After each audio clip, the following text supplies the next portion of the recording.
안녕하세요. 대한민국 보통중년 조부장입니다. 어, 항상 말씀드립니다만, 노후 준비에는, 여러 가지가 있습니다만, 저는 개인적으로 항상 그렇게 생각합니다. 이 국민연금, 개인연금은 기본적으로 깔고, 거기에 빚 없는 내 집, 그 다음에 현금화할 수 있는 자본으로 3억 2천 정도 있으면 된다라고 생각하는데, 일단 빚 없는 내 집도 쉽지 않은 건데, 현금으로 그와 함께 3억 2천이라는 건요.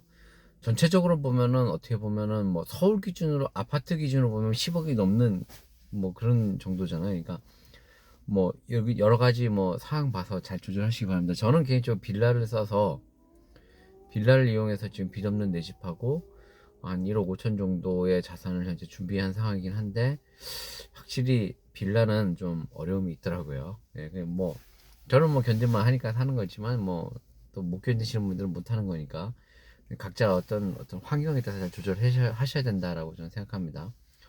그거와 함께 주택연금이나 이런 것도 나쁘지 않습니다.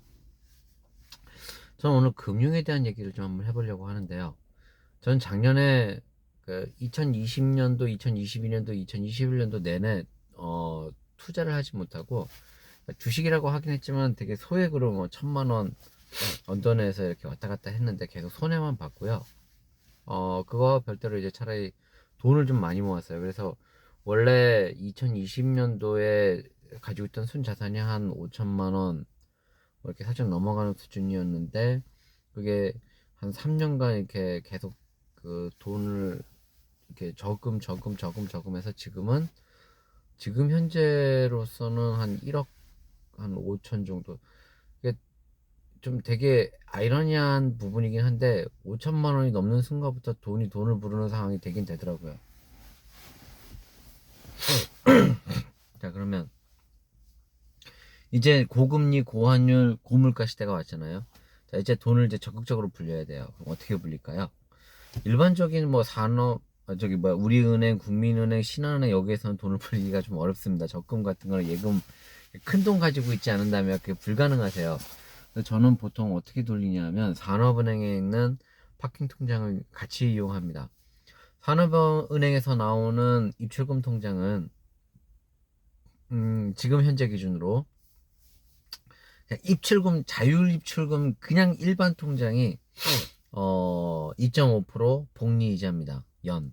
그래서 매월 또 이자를 지급을 합니다. 그래서 지금 제가 1억을 넣어놓고 있는 통장이 있는데 산업은행 하이 통장이라고 하는 통장이 있는데 이 통장에서는 이제 매달 16에서 17만 원 정도의 이자가 나옵니다. 그러니까 1년에 세금 떼고 뭐하고 하니까 한 200만 원 정도 나오는 거겠죠.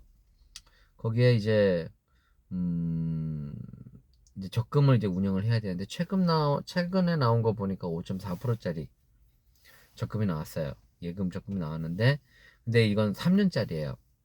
3년은요 저는 기본적으로 적금에 축에 집어넣지 않습니다. 왜냐하면 3년이라는 시간 동안 적금을 성공할 확률이 되게 적어요. 무슨 일이 날지도 모르는 거고 3년이면 집을 옮겨야 될 수도 있고 여러 가지 상황이 나올 수도 있죠. 짧은 시간이 아닙니다. 그래서 저는 항상 1년 단위, 6개월 단위 끊는데 그래도 좀 괜찮은 이유를 받으려면 1년 정도는 하셔야 됩니다. 지금 산업은행에서 나오는 예적금 중에 이제 4.5%짜리 예적금이 있습니다. 1년짜리예요. 예금보단 적금을 저는 추천을 드리는데 예금은 한 번에 나오는 돈이 확실히 높아요. 금리가 더 세금을 좀 적게 내서 그런지 예금 받는 돈이 더 많은데 문제는 예금은 이제 목돈을 집어넣어야 되잖아요. 근데 중간에 어떤 일이 있을지 모릅니다.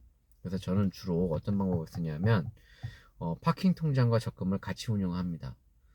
이런 경우에는 파킹 통장에서 아까 연 200만 원씩 이제 이자가 나온다고 했죠. 적금은 매달 집어넣는 거죠. 이 파킹 통장에서 매달 빼서 집어넣으면 돼요. 지금 나오는 적금 상품 보니까 금액에 제한이 없어요. 그러니까 뭐 100만 원 이상까지 가능합니다. 이런 통장이 이제 적금이 있습니다. 예, 그게 이제 4.5%짜리인데 모으려면 그 정도는 모아야겠죠. 1억이라는 돈을 은행에다가 이빠이 채워 넣게 되면 음, 이제 4.5%니까 한 원 정도 생각했대. 왜냐면 이자라는 게요 되게 많이 떼가더라고요. 많이 떼갑니다. 그래서 그냥 한 실제 받는 수익 그 돈은 400만 원 정도라고 보면 지금 이 파킹 통장에서 나오는 200만 원이 점점점 가감돼서 나올 테니까 한 100만 원 정도라고 보고, 적금에서 나오는 게 한 400만 원 정도라고 보면 1억이 있으면 어 예를 들어서 한 500만 원 정도의 수익을 낼 수 있습니다. 1년에 500만 원이에요. 예적금만 가지고. 이 정도면 나쁘지 않다고 봅니다. 500만 원 정도면은 지금 제 연봉이 한 500만 원 늘어난다고 보시면 돼요. 그렇게 보면 되겠죠. 작지 않은 돈이에요. 그 일반 직장 생활 우리 같은 중년들이 500만 원 연봉을 올리기 위해서 얼마나 노력을 해야 되죠? 안 올라가는 확률이 더 높죠. 그쵸? 500만 원 그렇게 작은 돈이 아닙니다. 어, 중요한 건 이제 매년 500만 원씩 쌓이겠다는 거죠. 뭐 매년 그걸 떼서 쓰겠다 그러면은 뭐 늘어나지 않겠지만, 저는 개인적으로 지금 이게 이 사이클이 아마 저는 짧게는 4년까지는 갈 거라고 보거든요. 그러면 4년 동안은 한 5천만 원, 2천만 원까지 이제 늘릴 수 있잖아요. 그냥 금융으로만. 그 이후로도 늘어나겠지만 이제 그만큼 많이 늘어나지는 않을 수도 있겠죠. 음, 지금 돈이 돈을 부르는 시대가 왔어요, 드디어. 이때는 노력을 하셔야 돼요. 은행을 찾고 검색하고, 그리고 뭐 지금처럼 제가 말씀드린 것처럼 이런 산업은행이나 뭐 기타 뭐 여러분이 쓰시는 어떤 은행들을 뒤져가면서 효율이 좋은 은행들 찾으셔야 되는데, 전 개인적으로는 제2금융, 제3금융은 사실 사용하지 않으시기를 바랍니다. 지금은요 외환위기는 아닌데 금융위기가 오고 있어요. 제가 봤을 땐 그래요. 그러니까 되게 이 돈이 흐르지 않게 되면 돈을 가지고 먹고 사는 사람들이 되게 힘들어지는 세상이 오거든요. 그러면 부도가 날 수 있습니다. 그래서 개인적으로는 금융을 가지고 먹고 사는 그런 회사 중에서 제일 이 안전한 제1금융권을 사용하는 게 좋고, 제2금융권이나 제3금융권 다 좀 피하시는 게 좋겠죠. 어, 보험사도 마찬가지고 증권사도 마찬가지입니다. 전 개인적으로는 산업은행이나 뭐 이렇게 이런 제로금융권이라고 해야 되나, 국가은행, 뭐 농협 같은 거 그거 권장하고, 그다음에 뭐 우리은행이나 신한은행, 국민은행 같은 것도 괜찮고요. 하지만 그 외에 무슨 저축은행 같은 거는 조금 고민을 좀 해봐야 된다라고 생각을 하고 있습니다. 하나 좀 재밌는 예를 한번 들어볼까요? 제가 지금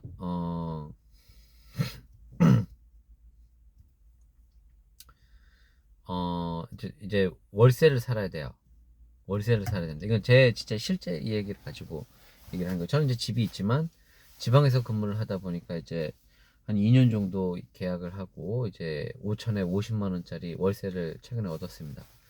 직원들이 이제 그 얘기를 하세요. 야, 뭐 버는 거 얼마나 된다고 직장인이 5천에 50만 원짜리 월세를 이제 여기서 살 거냐 이렇게 얘기하시는데, 제 나름대로 또 계획은 있는 거죠.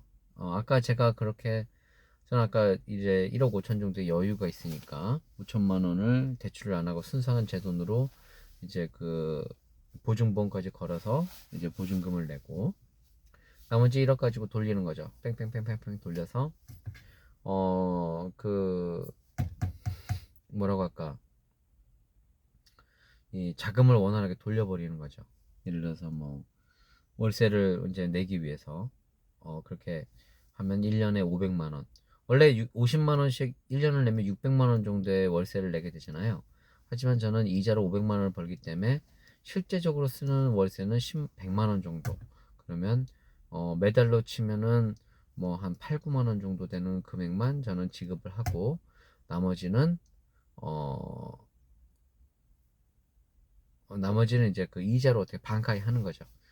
이런 식으로 해서 손해를 줄이고 그 다음에 해 나가야 됩니다. 한 가지 더 말씀을 드릴게요. 이거를 진행할 때 저 혼자의 신용으로 하면 안 됩니다. 와이프하고 같은 통장을 만들어서 같이 운영하셔야 돼요. 그게 왜 그러냐면 중간에 한 사람이 그 예적금을 동시에 들 수가 없어요. 중간에 뭔가 문제가 생길 수가 있잖아요. 1년 그 안에서도 무슨 일이 생길지 몰라요. 그렇기 때문에 그럴 때는 통장 하나를 정리를 해야 될 수도 있잖아요. 근데 만약에 저 혼자의 신용으로 한다 그러면 통장 하나가 그대로 빠그러지기 때문에 이제 같이 빠그러집니다. 그때 그런 거는 좀 손해가 크잖아요. 그래서 와이프하고 같이 하면 예를 들어서 문제가 생겼을 때 뭐 내 거랑 와이프 둘 중에 하나만 빠그러뜨리고 나머지 살려놓는 거죠. 그러면은 급한 거를 또 불을 끄면서도 어느 정도 또 계획된 수익을 반이라도 더 챙겨나갈 수 있으니까요. 그래서 노후 준비를 하실 때는 뭐 개인적으로 돈을 많이 버는 거나 모으는 것도 중요하지만 부부와 간에 이런 어떤 같이 협력해서 뭔가 재테크를 해 나가는 이런 삶도 되게 중요하다. 그래서 와이프하고의 어떤 관계도 굉장히 중요하다라고 말씀을 드리고 싶습니다. 가족과의 관계 중요합니다. 노후 준비에. 어, 뭔가 좀 도움이 됐으면 해서 이런 말씀을 좀 드리는, 제가 가지고 있는 뭐 어떤 그런 자랑하는 것보다도, 또는 뭐 이렇게 했습니다라고 저처럼 하십시오라고 하는 것보다도 이런 방법도 있습니다라고 우리 우리 중년들과 저와 같은 중년들과 같이 정보를 공유하는 마음으로 영상을 찍었습니다. 좀 도움이 됐으면 좋겠어요. 정말 좀 도움이 좀 됐으면 좋겠어요.